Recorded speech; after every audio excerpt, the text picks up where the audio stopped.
नरेंद्र मोदी जब 3 किसान कानून लाए थे तब देश के किसानों को खूब भड़काने और उकसाने का प्रयास किया गया था। किसानों का एक छोटा वर्ग इस बहकावे में भी आ गया। नरेंद्र मोदी चाहते तो कभी अपने स्टैंड से पीछे नहीं हटते, लेकिन प्रधानमंत्री मोदी ने उनकी भावनाओं का सम्मान किया और उन कानूनों को वापस ले लिया। अब डोनाल्ड ट्रंप की टैरिफ वाली ब्लैकमेलिंग की वजह से देश के किसानों को इस बात का बड़ा एहसास हो गया कि नरेंद्र मोदी के मन में किसानों के प्रति कितना सम्मान है। वो किसानों को अन्नदाता सिर्फ कहते नहीं है बल्कि मन से मानते हैं। अब देश के किसान भी उनका दिल खोलकर धन्यवाद कर रहे हैं। सुनिए जरा। माननीय प्रधानमंत्री जी, आपने हमें भरोसा दिलाया है कि जब तक दिल्ली में वर्तमान नेतृत्व है तब तक कोई भी ताकत भारत के किसानों को गुलाम नहीं बना सकती।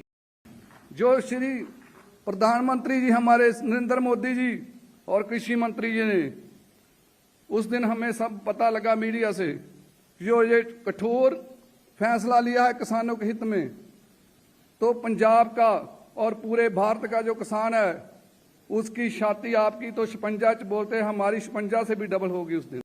हर किसान का दिल खुश हो गया जब देश के प्रधानमंत्री जी ने कहा कि मैं देश के किसानों, मछुआरों और जो भी इस टीटी में शामिल जो सेक्टर हैं, पशुपालक हैं, पोल्ट्री के किसान हैं, मैं किसी भी किसान के हितों से समझौता नहीं करूंगा।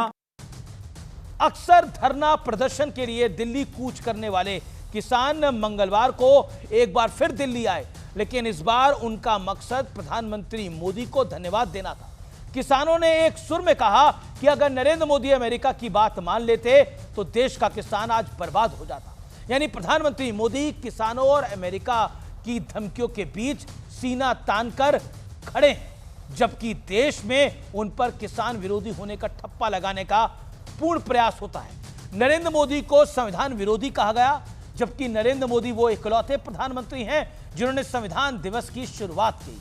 मोदी को आरक्षण विरोधी बताया गया, लेकिन उन्होंने एक के बाद एक ऐसे फैसले लिए जिसकी वजह से आरक्षण की मूल भावना की जड़ें और ज्यादा मजबूत हुई हैं। फिर चाहे आर्थिक तौर पर कमजोर स्वर्णों को 10% आरक्षण हो या फिर विधायिका में महिलाओं को 33% रिजर्वेशन, विपक्ष ने कहा मोदी संविधान बदलना चाहते हैं। उन्होंने उन्हें गलत साबित करके दिखाया। विपक्ष ने कहा भारत की अर्थव्यवस्था डेड है, तो अर्थव्यवस्था के आंकड़ों ने भी उन्हें गलत साबित करके दिखाया। इसलिए कहा जाता है कि झूठ के दिन 4 होते हैं। लोगों को चाहे कितना भी भड़काया और उकसाया जाए, सच एक ना एक दिन चीख चीख कर अपनी कहानी सुना ही देता है। यही सत्य और तथ्य है।